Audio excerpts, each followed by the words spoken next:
Assalamualaikum warahmatullahi wabarakatuh. Sebelumnya di sini kami dari kelompok kelas C akan menjelaskan terkait final project membuat game menggunakan JavaScript.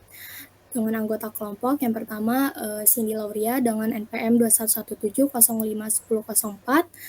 Selanjutnya ada Fatima Abi dengan NPM 2117051038 dan saya sendiri Nabila Aisyah dengan NPM 2117051036. Jadi pada proyek ini kami membuat game dengan mengembangkan game kami yang sebelumnya dengan nama Catchable. Seperti dengan namanya, konsep dari permainan ini adalah menangkap bola menggunakan kotak yang dapat kita gerakkan sesuai dengan inputan dari keyboard. Terdapat satu keranjang yang dijadikan sebagai hero, yang dimana hero ini harus menangkap bola ke arah masuknya datangnya bola untuk mendapatkan poin. Jadi ketika hero berhasil menangkap monster, maka akan mendapatkan poin sebanyak 1 poin.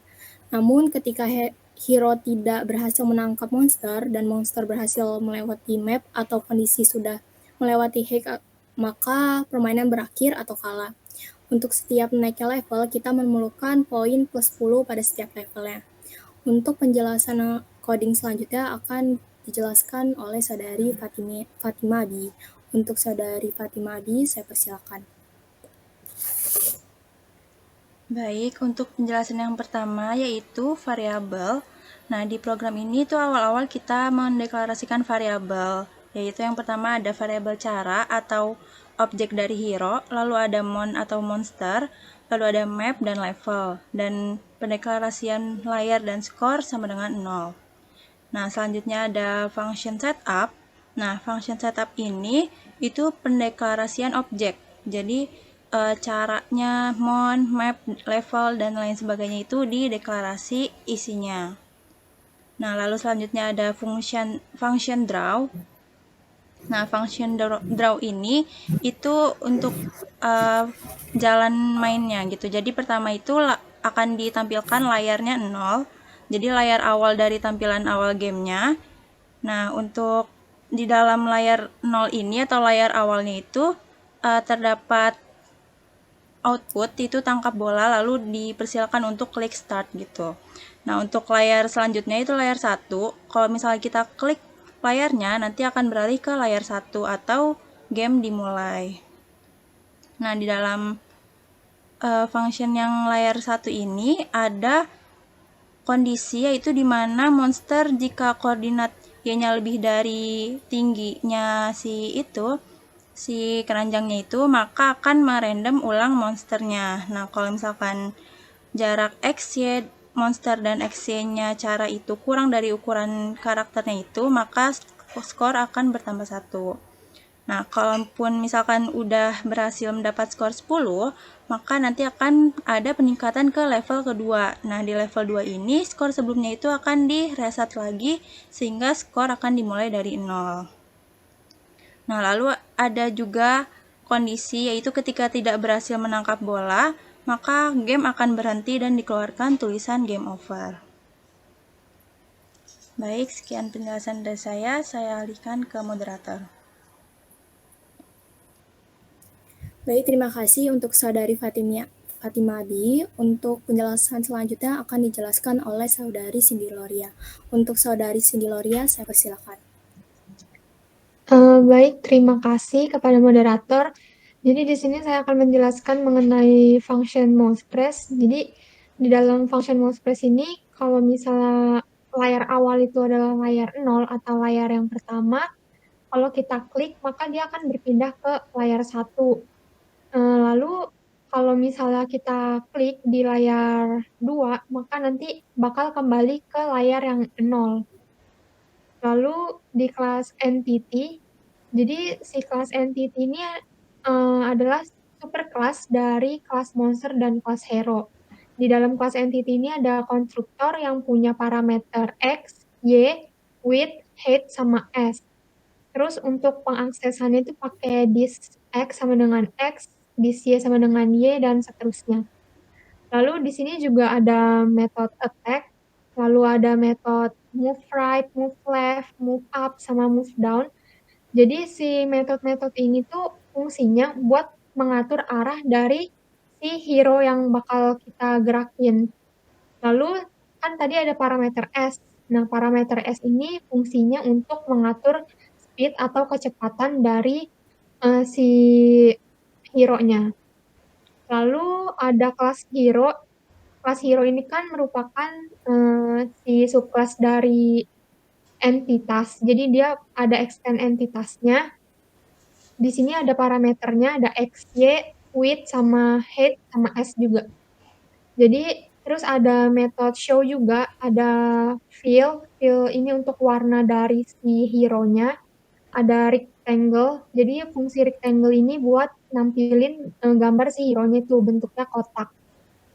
Terus no fill yang artinya di pinggiran dari si si hero-nya ini nggak ada warna.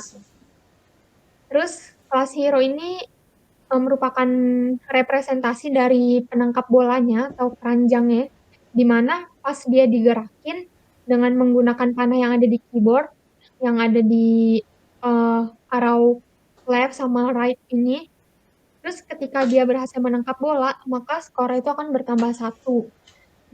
Jadi si kelas hero ini kesimpulannya adalah subclass dari kelas entitas, yang artinya nanti seluruh metode atau atribut yang ada pada superclass di entitas itu bisa dipakai di kelas hero. Baik, demikian saya kembalikan kepada moderator. Terima kasih kepada saudari Cindy Loria. Untuk selanjutnya akan dijelaskan oleh saya sendiri. Jadi di sini ada kelas monster, yang mana pada kelas monster ini merupakan subclass dari kelas entity. Nah, di dalam kelas monster sendiri itu ada konstruktor yaitu X, Y, width, height, dan S. Yang width ini berarti untuk lebar dari layar, dan height ini untuk si mengatur tingginya. Selanjutnya S ini untuk speednya. Nah, jadi karena kelas monster ini juga merupakan subclass dari kelas entity, jadi oleh sebab itu diberikan keyword super pada konstruktornya. Nah, sekaligus menginisiasi nilai color, life, dan efek. Nah, selanjutnya pada kelas ini juga terdapat method increase speed untuk mengatur kecepatan pada setiap levelnya. Dan juga terdapat method show. Pada method show ini berfungsi untuk menampilkan monster sekaligus menghilangkan monster apabila sudah melewati frame. Selanjutnya di sini ada class map. Pada class map ini terdapat konstruktor yang berisi width dan height. Nah, pada parameter ini untuk height ini sendiri itu untuk menampung tinggi pada ukuran kanvas, dan height ini untuk menampung lebar pada kanvas. Nah, selanjutnya di sini ada kelas level seperti pada namanya ya, pasti untuk mengatur level pada permainan. Nah, di sini juga ada pada kelas level ini terdapat konstruktor, current level, latest level, dan max level. Nah, pada setiap konstruktor ini memiliki fungsi masing-masing. Yang pertama di sini ada set level. Nah, set level ini berfungsi untuk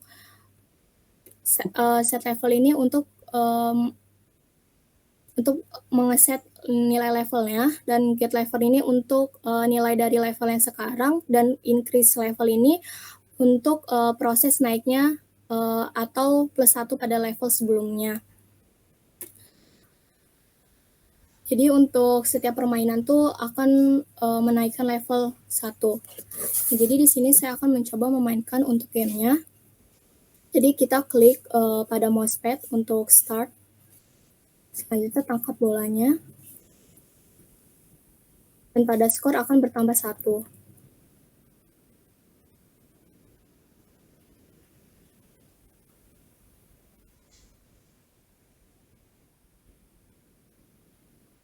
Setiap level itu kita harus mengumpulkan 10 poin.